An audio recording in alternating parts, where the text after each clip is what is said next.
Vous souhaitez vraiment valoriser votre expertise d'OBM durant vos missions? Commencez par connaître et poser vos limites. Bonjour et bienvenue dans ce nouvel épisode de podcast. Je suis ravie de vous retrouver. Aujourd'hui, on va parler des limites à connaître dans notre métier d'Online Business Manager. J'estime que si aujourd'hui il y a une telle confusion sur le marché, si on arrive à confondre une Online Business Manager, une COO, un bras droit sur différents plans, c'est-à-dire que on n'arrive pas à connaître cette valeur, on n'arrive pas à comprendre son rôle, c'est parce que beaucoup d'Online Business Managers ne connaissent pas leurs limites. Et quand je parle de limites, je parle de limites liées à notre métier d'Online Business Manager. Qu'est-ce qu'on peut faire? Qu'est-ce qui est de notre responsabilité et qu'est-ce qui n'est pas de notre responsabilité en tant qu'Online Business Manager? Pour rappel, le rôle d'Online Business Manager comporte différentes sphères clés, différentes compétences clés que l'on peut proposer à nos clients. C'est un sujet que j'ai déjà développé dans l'épisode de podcast numéro 1.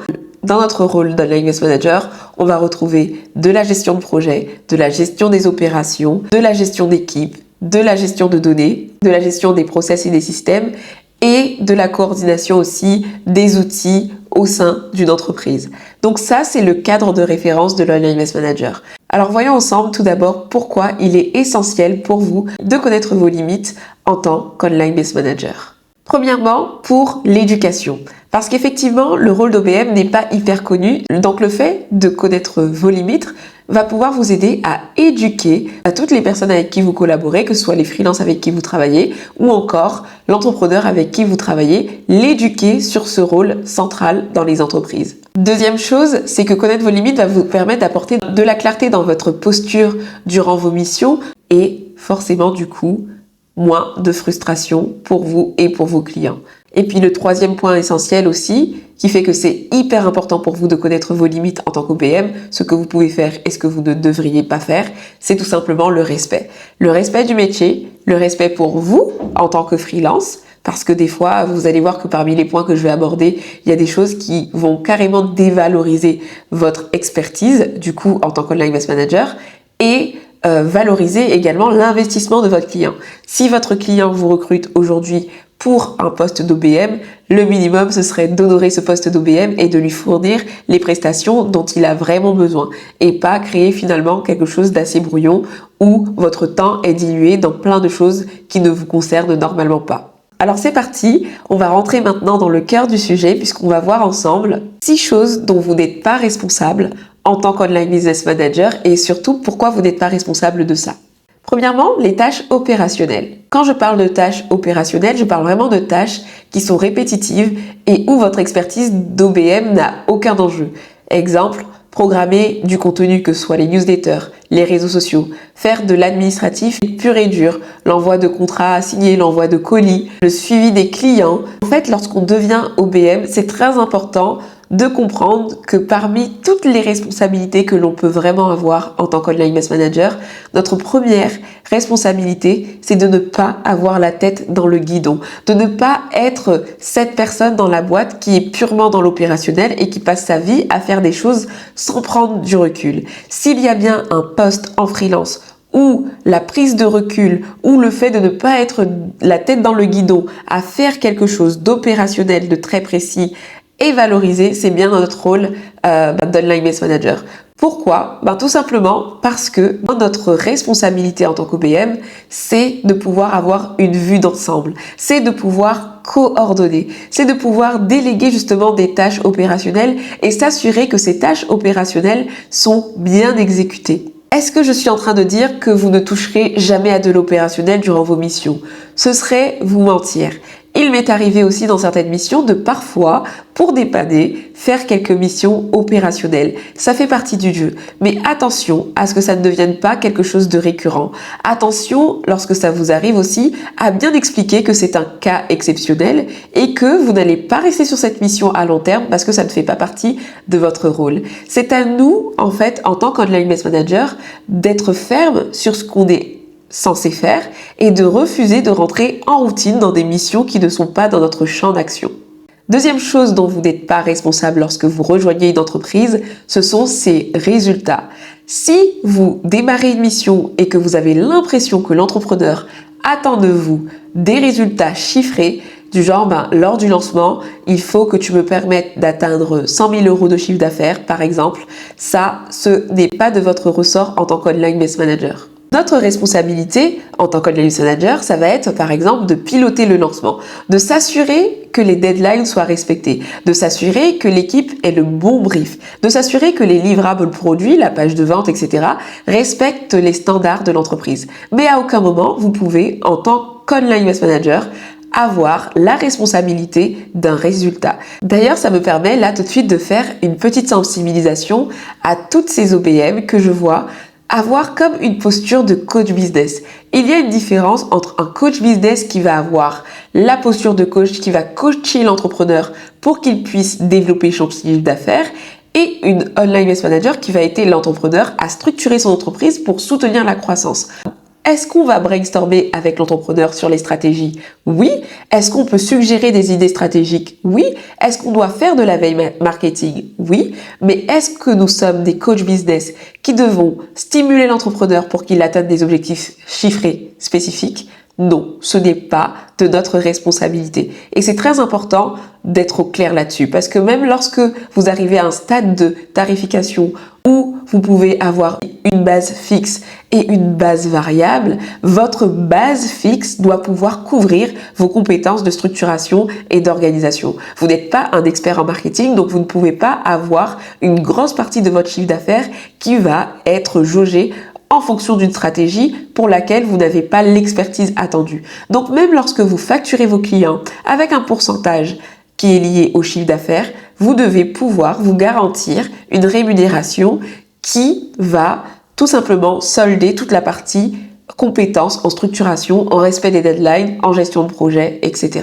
Troisième chose dont vous n'êtes pas responsable en tant qu'Online Business Manager, ce sont tout simplement toutes ces compétences spécifiques qui peuvent être mobilisées dans le cadre du développement d'une activité, notamment d'une entreprise en ligne, comme le copywriting, la création de publicité, la gestion de publicité, le design. Tout ça, ce ne sont pas des compétences attendues pour l'Online Business Manager. Maintenant, bien sûr que sur le marché, on peut avoir une OBM qui, dans le passé, a fait des missions de copywriting et qui a évolué en tant qu'OBM et qui peut effectivement mobiliser finalement ses compétences qu'elle a pu avoir dans d'autres expériences dans les missions d'OBM. Mais dans ce cas, il faut, selon moi, que durant la mission, vous puissiez être au clair avec votre client que ça ne fait pas partie du package d'OBM. Pourquoi c'est essentiel, selon moi, de clarifier cette différence? C'est tout simplement parce que lorsque votre client va travailler peut-être avec une autre OBM ou va parler avec d'autres CEO de leur boîte et qui va valoriser le rôle d'OBM, il faut qu'il soit capable de dire que l'OBM qu'il a actuellement, le bras droit avec qui il travaille, s'occupe peut-être en partie du copywriting, mais que ça ne fait pas partie de ses missions d'OBM et que c'est parce que c'est un profil spécifique. Il faut que vous réussissiez, lorsque vous diversifiez votre activité d'OBM par rapport à votre parcours et parce que vous avez envie de faire peut-être plus que simplement coordonner, etc. parce que vous avez d'autres bagages. Il n'y a aucun souci à faire ça, mais c'est très important, limite de séparer la facturation, limite de bien montrer à votre client que vous n'êtes pas juste un métier fourre-tout, un bras droit qui fait plein de choses, mais que là, vous faites quelque chose soit pour dépanner, que là, vous faites quelque chose parce que vous avez envie d'apprendre avant de déléguer. Ça m'est déjà arrivé, par exemple, de bidouiller certaines automatisations, de bidouiller certaines choses avant de faire un plan de recrutement pour recruter une expertise externe dans la boîte. Mais du coup, c'était très clair avec le client que là, j'étais en train de tester et que je n'allais pas gérer ce sujet-là sur du long terme parce que c'était une expertise externe. En tant qu'Online Business Manager, on est aussi là pour tout simplement identifier les besoins en interne. Pas pour les combler directement, parce que ça c'est lorsqu'on est dans un état d'esprit où on veut absolument aider notre client et donc du coup on va chercher à tout faire, il y a un besoin, on le fait. Votre posture d'OBM, c'est d'identifier un besoin et d'allouer la ressource qui sera l'expertise qu'il faut pour répondre à ce besoin. Vous n'êtes pas là pour combler les trous. Et c'est en voulant combler tous les trous, en voulant être l'OBM qui fait absolument tout, que votre rôle se dilue et que du coup, vous n'avez même plus la puissance et l'expertise d'une vraie OBM qui vient apporter de la hauteur, qui vient apporter de la coordination et pas du tout de l'exécution. Quatrième chose dont vous n'êtes pas tenu responsable, c'est votre disponibilité 24 heures sur 24, 7 jours sur 7. Ce n'est pas parce que vous êtes bras droit d'un entrepreneur que vous devez être disponible pour lui H24. Lorsqu'il a une demande, exécutez ce qu'il vous demande tout le temps. Ce n'est pas de votre responsabilité. Lorsque vous êtes entrepreneur, lorsque vous êtes bras droit partagé, justement votre temps est partagé et que du coup, dans votre contrat de freelance, vous n'êtes pas quelqu'un dédié, vous n'êtes pas salarié de la boîte, vous n'avez pas forcément à mettre à votre disposition tout votre temps à cet entrepreneur. C'est pour ça que dès le début, il faut que le cadre de sollicitation, le cadre de communication, vos limites par rapport aux sollicitations soient explicites. Exemple, déterminer un canal spécifique pour les urgences. Lorsque le CEO entreprend de vous contacter sur ce canal-là, ça veut dire qu'il attend de vous une réponse peut-être plus rapide que sur un autre canal du quotidien.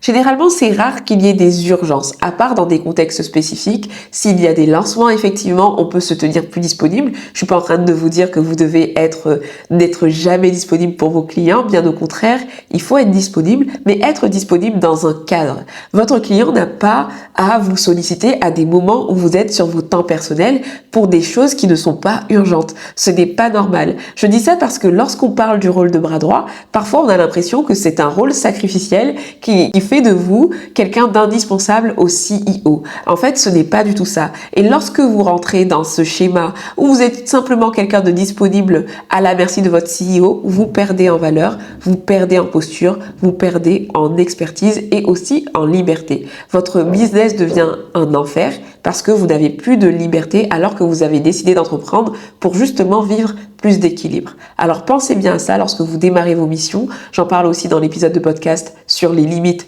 plus générales en fait du freelancing. Posez bien le cadre, sur quel canal de communication vous pouvez parler, quels sont vos horaires de disponibilité, à quel moment vous allez traiter les sujets de ce client-là si vous n'êtes pas en mission récurrente, etc. Cinquième chose dont vous n'êtes pas responsable en tant qu'online manager, la santé mentale de votre client. Ce sont ses émotions, tout ce que le client peut traverser en termes d'état d'âme. Ce n'est pas de votre responsabilité. Alors oui, vous pouvez avoir un profil assez altruiste où vous aimez aider les gens, mais vous ne pouvez pas porter sur vous la responsabilité morale, émotionnelle de votre client. Vous n'êtes pas un coach de vie, vous n'êtes pas son coach, vous n'êtes pas son psy, donc vous ne pouvez pas être la personne chez qui votre client va déverser tous ses états d'âme, va déverser toutes ses émotions. Vous n'avez pas à supporter tout ça juste parce que vous êtes le bras droit. Est-ce que ça veut dire qu'on ne partage pas des trucs un peu plus profonds avec les dirigeants avec qui on travaille parce que nous sommes des bras droits? Bien sûr, il m'est arrivé dans des missions d'être face à des sujets qui touchaient au perso et d'avoir développé peut-être un peu plus de choses, un peu plus de relations avec le visionnaire qu'un freelance qui est dédié à une mission très spécifique. Bien sûr que notre rôle fait que forcément, on connaît une dimension des entrepreneurs, du coup visionnaire, qui n'est pas forcément celle qui est visible partout sur les réseaux sociaux. Mais je suis pas en train de vous dire que vous allez perdre en humanité, juste vous dire que vous n'êtes pas responsable de ça, que vous n'avez pas à subir des abus juste parce que c'est votre rôle de soutenir l'entrepreneur. En fait, vous pouvez très bien le réorienter. Bien sûr que vous pouvez avoir un rôle d'écoute parce que certaines choses durant les crises, durant les états d'âme de votre entrepreneur vont avoir un impact sur l'entreprise. Peut-être que sa vision va évoluer, peut-être que sa vision va changer. Effectivement, c'est une réalité, mais nous ne sommes pas responsables de sa santé mentale. Ce n'est pas à vous de culpabiliser parce que votre CEO est en train de remettre en question toute sa vie entrepreneuriale. Parce que votre CEO ne se sent pas bien. Ce n'est pas votre responsabilité. Alors, soutenir émotionnellement, oui. Avoir de l'empathie, un grand oui. Apporter des solutions quand c'est possible, oui. Mais porter les angoisses de l'entrepreneur sur vous et culpabiliser aussi peut-être de ne pas réussir à l'aider, non, parce que ça ne fait pas partie de vos responsabilités. Sixième et dernière chose qui n'est pas de votre responsabilité, en tout cas parmi les choses que j'avais envie d'aborder avec vous dans cet épisode, c'est le fait de faire tourner l'entreprise sans le CEO. Alors attention, celui-là, il est un peu particulier. Actuellement, je suis dans une mission client où la cliente, donc la dirigeante, est en congé maternité. Bien sûr, elle m'a laissé la clé de la boîte. Bien sûr que je fais de la gestion. Mais avant de me laisser les clés de sa boîte, avant de me laisser la coordination, la supervision, la gestion des opérations, j'ai eu des briefs écrits de sa part. J'ai l'opportunité de la solliciter si j'ai un blocage. Et je ne suis pas juste en train de jouer son rôle de CEO dans sa boîte. Il y a une petite subtilité. En tant qu'online business manager, on peut être amené effectivement à coordonner, à piloter les opérations, à prendre certaines décisions, mais des décisions qui ont été travaillées et consignées, je sais pas, dans des arbres décisionnels avec le CEO, mais on ne peut pas le remplacer vraiment en tant que dirigeant et être le CEO de la boîte. Ce n'est pas ça. Si vous voyez que vous êtes dans des missions où vous sentez que limite la boîte pourrait tourner sans le CEO et parce que vous n'avez même plus besoin de lui, etc., il y a peut-être un truc à revoir. Vous êtes peut-être plus qu'une OBM et là vous devez peut-être aller dans une autre fonction si vous êtes aussi impliqué et peut-être voilà voir pour vous associer, je n'en sais rien. Donc là, ce point-là, il est très important parce que il me permet aussi de faire le point sur quelque chose. C'est que parfois vous allez tellement vous investir dans une boîte en tant qu'OBM qu'au bout d'un moment, votre rôle va évoluer et peut-être que votre posture d'OBM va devenir beaucoup plus que ça. Peut-être que vous allez prendre une fonction qui est beaucoup plus importante, qui va nécessiter peut-être une rémunération beaucoup plus importante. Et là, il sera temps de discuter avec votre client pour faire évoluer votre rôle. Parce que c'est aussi ça, la vie d'un entrepreneur. Vous n'êtes pas bloqué, vous n'êtes pas figé à un seul rôle, une seule mission, une seule fonction. Les choses peuvent évoluer. Alors voilà, on arrive à la fin de cet épisode. C'est tout ce que je voulais partager avec vous pour vous aider à avoir des clés et poser vos limites. Lorsqu'on débute dans ce milieu, c'est vrai que comme le métier n'est pas connu, on peut soit avoir des OBM qui ne connaissent pas leurs limites et qui, de bon cœur, vont complètement s'éparpiller et faire plein de choses qui ne sont pas de leur ressort et du coup brouiller les pistes et faire que le rôle d'OBM n'est plus compris. Ou soit vous allez avoir des CEO qui ne connaissent pas du tout le rôle et donc qui vont abuser de votre gentillesse et vous faire un tas de choses qui finalement vous retirent de la posture d'OBM. Parce que l'enjeu de tout ce que je viens de dire, c'est pas de dire juste je ne fais pas ceci, je ne veux pas faire cela. Non. L'enjeu de poser vos limites par rapport à ce cadre de métier, c'est de vous permettre justement de mettre à profit votre expertise, qui est justement celle de prendre du recul, qui est justement celle de pouvoir apporter quelque chose de différent dans les boîtes dans lesquelles vous êtes tout simplement recruté pour des missions de gestion. Alors n'hésitez pas à me dire ce que vous en avez pensé. Est-ce que vous trouvez que c'est difficile pour vous de poser ces limites-là? Est-ce que vous avez des anecdotes à me partager? Si vous regardez cette vidéo sur YouTube, n'hésitez pas à laisser un commentaire sous la vidéo. Mais voilà, j'ai aussi envie d'avoir votre retour terrain, des difficultés que vous avez peut-être rencontrées à poser ces limites-là. C'est toujours intéressant d'échanger entre OBM sur ces différents sujets. Voilà tout ce que j'avais à vous partager. Je vous donne rendez-vous très vite pour un prochain épisode. Ciao, ciao!